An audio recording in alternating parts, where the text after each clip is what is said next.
दोस्तों नमस्कार, मैं मुकेश कोठारी एक बार फिर आपके बीच में। दोस्तों आपका बहुत प्यार मिल रहा है कमेंट के माध्यम से और आपने बहुत अच्छे से कमेंट किए हैं और मुझे भी उससे सीखने का मौका मिलता है। दोस्तों हर कमेंट में जो अच्छे कमेंट करते हैं उनका विजेता का नाम हम वीडियो के बाद अनाउंस करते हैं और उसका पूरा कमेंट हम पढ़कर भी सुनाते हैं। दोस्तों आज हम थोड़ा सा चेंज करते हैं। आप जब भी कमेंट करें तो आप ये जरूर बोलें कि आप अगला वीडियो किस सब्जेक्ट पर चाहते हैं। और दोस्तों मैं आपसे वादा करता हूं, अगर आपका सब्जेक्ट मुझे अप्रोप्रिएट लगा और मैंने उस सब्जेक्ट पर वीडियो बनाया तो मैं वीडियो के अंत में ये जरूर बोलूंगा कि इस पर्टिकुलर व्यक्ति से प्रेरणा लेकर मैंने ये वीडियो बनाया। तो निश्चित रूप से आप जिस सब्जेक्ट पर भी मेरे से कोई वीडियो बनवाना चाहते हैं तो प्लीज आप अपने कमेंट कीजिए। धन्यवाद। दोस्तों आज हम जिस सब्जेक्ट को लेकर आए हैं वो सब्जेक्ट है बड़ा ही कॉमन है और बहुत मजा आने वाला है उस सब्जेक्ट के ऊपर आपको, क्योंकि कुछ लोग जो अदर एमएलएम में हैं आरसीएम के लोगों को जाकर कहते हैं कि सर आपका बिजनेस जो है हर महीने जीरो क्यों हो जाता है। हमारी कंपनी देखिए उसमें कभी भी बिजनेस जीरो नहीं होता और इसलिए हमें ज्यादा फायदा होता है। दोस्तों सबसे पहले बिजनेस को समझना पड़ेगा। हम बिजनेस कर रहे हैं, ये कोई स्कीम नहीं है। और बिजनेस में जैसे हर महीने का एक टर्नओवर होता है, अगर किसी पर्टिकुलर महीने का टर्नओवर हम बोलते हैं तो पिछले महीने के टर्नओवर को कभी नहीं जोड़ते, और किसी पर्टिकुलर ईयर का टर्नओवर हम बोलते हैं तो पिछले ईयर के टर्नओवर को हम नहीं जोड़ते। इसी तरह बिजनेस का मतलब ही है कि जो पीरियड है उसके टर्नओवर को हम लें, उस पीरियड के प्रॉफिट को हम लें, तभी वो बिजनेस कहलाएगा, बाकी वो बिजनेस कभी भी नहीं हो सकता। तो प्रश्न ये है कि आरसीएम में हर महीने बिजनेस जीरो क्यों हो जाता है। दोस्तों कई डायरेक्ट सेलिंग के लोग आपको गुमराह करने के लिए ये बात बोलेंगे, तो इसका सही आंसर क्या है इसे हमें समझना पड़ेगा। कभी कोई आदमी ये कहता है आपको कि सर हम एक बार अगर 30% चले गए तो उससे नीचे 30% पर हम वापस कभी भी नहीं आएंगे। तो आपको ये समझना पड़ेगा कि अगर वो 30% पर रहता है और हमेशा 30% पर रहेगा तो उसके नीचे वाला अगर 27% पे है वो भी तो 27% पर रहेगा। इसका मतलब है आपको डिफरेंस 3% का ही मिला, क्योंकि आपका टर्नओवर बढ़ा हुआ है तो नीचे वाले का कम नहीं हो रहा, उसका भी बढ़ा हुआ है। अगर आपका 350 है, नीचे वाले का 270 है, अगर नीचे वाला एग्जांपल के लिए 28% पे है और आप 32% पे हैं, तो निश्चित रूप से जो टर्नओवर नीचे वाले का है वो नीचे ही रहेगा, ऊपर वाले का टर्नओवर उतना ही रहेगा। तो डिफरेंस हमेशा उतना ही मिलना है। एक एग्जाम्पल के थ्रू मैं आपको इसे समझाता हूं। दोस्तों जैसे एग्जाम्पल, आपकी यहां पर 3 लेग है और 3 लेग में मिलाकर यहां पर टोटल बिजनेस है 1 लाख, 1 लाख और 1,50,000। यहां पर आप 32% पर पहुंच गए। अगर आप यहां पर 32% पर पहुंच गए और 32% आपका हमेशा ही रहने वाला है जैसे कुछ लोग कह रहे हैं, तो ये नीचे वाले लोग हैं उनका भी उतना ही रहने वाला है जितना उन्होंने एक बार कर दिया। यानी डिफरेंस आपको सिर्फ उतना ही मिलना है जितना डिफरेंस अभी मिल रहा है। ये सिर्फ समझाने की बात है, ये केवल किसी को गुमराह करने के लिए कहा जाता है, लेकिन कभी भी बेनिफिट नहीं होता इसका। लेकिन इस सब्जेक्ट को थोड़ा और आगे बढ़ाते हैं तो आपको क्लियर हो जाएगा। आगे ये बढ़ाते हैं कि अगर ये कम नहीं होता तो किसी को कम मिलेगा, किसी को ज्यादा मिलेगा, लेकिन प्लान को हमें समझना पड़ेगा। अगर हमें 100 रुपए बांटने हैं और अगर इन 100 रुपए को इन 4 लोगों में बांटने हैं तो कुछ भी कर लो, बांटने तो 100 रुपए ही हैं। अगर इसको कम देंगे तो इसका ज्यादा हो जाएगा, इसको ज्यादा देंगे तो इसका कम हो जाएगा, बंटना तो 100 रुपए ही है। इसलिए सिर्फ दिखाने के लिए अलग अलग तरह की बात की जाती है। कैसे कि हमारी कंपनी साहब कभी जीरो नहीं करती, हमारी कंपनी का प्लान 90% का है, हमारी कंपनी कार फंड बनाती है, हमारी कंपनी बाइक फंड बनाती है, हमारी कंपनी हाउस फंड बनाती है। ये सारे फंडे हैं, ये केवल दिखाने के लिए होते हैं और जब हम लालच में रहते हैं तो हम फंस जाते हैं। एक स्टोरी के माध्यम से आपको ये मैं बात बताऊंगा। एक गांव में एक व्यापारी आया। उस गांव के लोग बंदरों से बहुत ज्यादा परेशान थे। उस गांव में बहुत सारे बंदर थे और इस वजह से गांव के सारे लोग पूरे दिन भर बंदरों की बात करते थे कि हमारे घर में बंदर ने ये उत्पात मचा दिया, उसके घर में बंदर ने ये उत्पात मचा दिया।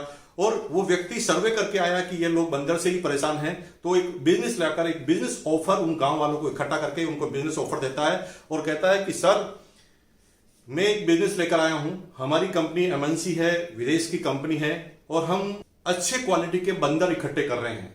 अगर आप अच्छे क्वालिटी के बंदर हमें लाके दें तो एक बंदर का हम आपको 5,000 रुपए देंगे। जब ये बात गांव वालों को पता चली तो गांव वालों के सरपंच सब लोगों ने कहा ये बकवास करता है, बंदर तो यहाँ पे इतने सारे हैं, बंदर का भी कोई पैसा मिलता है? बंदर का पैसा कभी भी नहीं मिल सकता दोस्तों। लेकिन थोड़ी थोड़ी बात दिमाग में थी, एक व्यक्ति के दिमाग में आया कि भाई ठीक है, मिलता है या नहीं मिलता, अभी भी कौन सा मिल रहा है, मैं एक बार कोशिश तो करके देखता हूं। वो सब लोग सो गए। रात के अंधेरे में एक बोरा लेकर गया और पेड़ पर बैठ गया। जो ही बंदर आया उसने बोरे में बंदर को डाल दिया और वो बंदर को बंद कर कर थैले में बांध कर उस व्यापारी ने जो एड्रेस बताया उसके पास गया और कहा कि सर ये लो बंदर, दीजिए 5,000 रुपए। तो व्यापारी ने तुरंत उस बंदर को लिया, चेक किया और 2,000 के 2 नोट और 500 के 2 कड़क कड़क नोट 5,000 उसे दे दिए। अब 5,000 उसे दे दिए तो वो देखकर आश्चर्य हो गया, क्योंकि वो सोचता था ऐसा हो ही नहीं सकता, लेकिन उसे 5,000 रुपए मिल गए। और जब उसे 5,000 रुपए मिल गए तो उसने ये बात गांव वालों को नहीं बताई। क्यों नहीं बताई? उसे कहा कि ये सीक्रेट है कमाई करने का, अगर सबको पता चल जाएगा तो मुझे कभी पता नहीं चलेगा। तो वो अपने साले के पास गया और उसे कहा कि साला जी मैं आपको एक बात बताता हूं, लेकिन आप किसी से कहना नहीं, आप भी अमीर होने वाले हैं। साले साहब ने बोला ऐसा क्या होने वाला है? तो उसने कहा कि देखो देखो ऐसा ऐसा ऑफर आया था, लोग बात सोच रहे थे कि ऐसा बंदर का पैसा नहीं मिलता, लेकिन जब मैंने एक बंदर पकड़ा और दिया तो मुझे 5,000 मिल गए। तो साले साहब ने भी बंदर पकड़ना चालू कर दिया। साले साहब ने भी एक बंदर पकड़ा, उनको भी 5,000 मिल गए। तो उन्होंने अपने साले को बोल दिया कि आप किसी को बताना मत और 5,000 आपको ऐसे बंदर के मिलेंगे। देखते ही देखते सब लोगों ने अपने अपने साले से बात की और गांव के सारे साले लोग इकट्ठे हो गए और बंदर को इकट्ठा करना चालू कर दिया। और कुछ ही समय में उस गांव के सारे बंदर खत्म हो गए। जब सारे गांव के बंदर खत्म हो गए तो लोग बाग जिधर देखो उधर बंदर को ढूंढते। पहले बंदर से परेशान थे, अब बंदर को ही ढूंढने लगे। लेकिन जब कंपनी ने सोचा कि अब कोई बंदर लेकर नहीं आ रहा तो उन्होंने एक छोटी सी स्कीम निकाली। उन्होंने कहा कि सर हम जानते हैं आपकी समस्या बहुत बड़ी है, बंदर अब नहीं है, लेकिन हम जानते हैं कि बंदर पकड़ना मुश्किल हो गया, इसलिए अब हमारी कंपनी ने रेट कर दी है बंदर की 10,000 रुपए, यानी आप दूसरे गांव में जाकर भी बंदर पकड़ सकते हैं। आपको जो ट्रैवलिंग एक्सपेंसेज है वो सारे खर्चे मीट आउट हो जाएंगे, क्योंकि रेट 10,000 हो गई।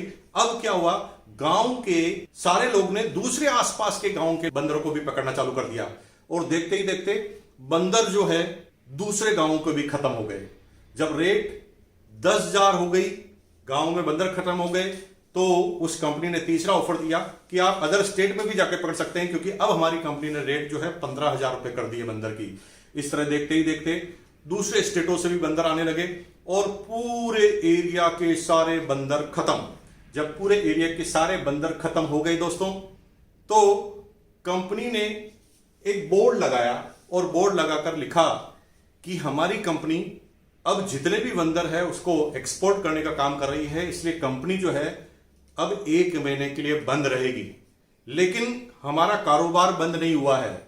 हमें पता है बंदरों की बहुत कमी है, आपको मेहनत करनी पड़ेगी, लेकिन हम आपको बता देना चाहते हैं कि अब 1 महीने बाद जब हम खुलेंगे अपने ऑफिस को तो बंदर की रेट होगी 25,000, 25,000 रुपए, और आप तब तक बंदर इकट्ठा करके रखिए, हम 25,000 में बंदर आपसे ले लेंगे। अब सब लोग को पूरा विश्वास था, क्योंकि अब तक पूरा पैसा केस में मिला था। उन्हें पता था कि कंपनी कहीं नहीं जाएगी, कंपनी ने जो बोला है वो रेट हमेशा दी है।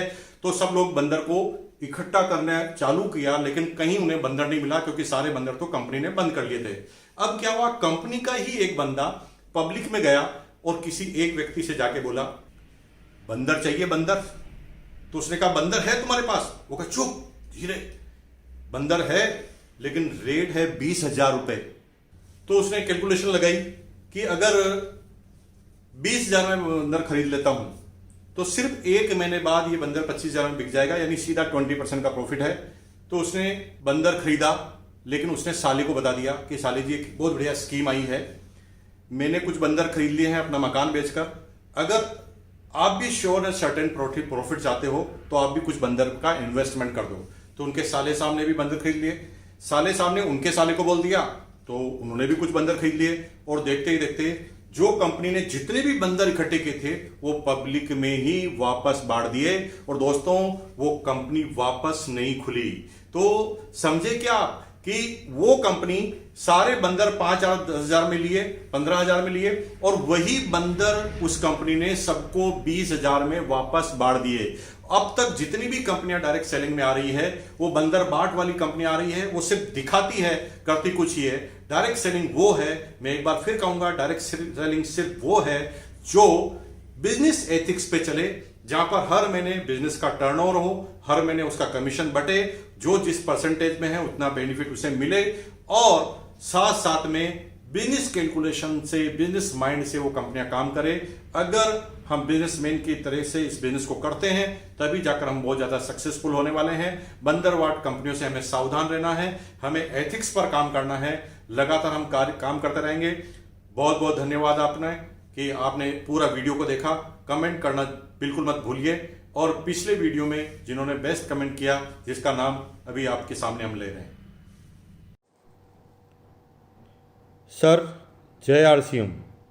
आपके प्रत्येक वीडियो में बहुत कुछ सीखने को मिलता है। आपसे अनुरोध करता हूं कि कुछ ऐसे वीडियो बनाने की कृपा करें जिसमें लीडर बनने एवं डुप्लीकेट करने की पढ़ाई हो, अर्थात कंपनी की तरफ से सेमिनार और लीडरशिप की ट्रेनिंग हो, जिससे यही काम लीडर डुप्लीकेट करे, जिससे ज़मीनी स्तर पर लीडर बने। आपका आनंद भक्त हूँ। यदि कोई गलती हो तो क्षमा करें। मक्खन लाल रेकवार, झांसी, यूपी।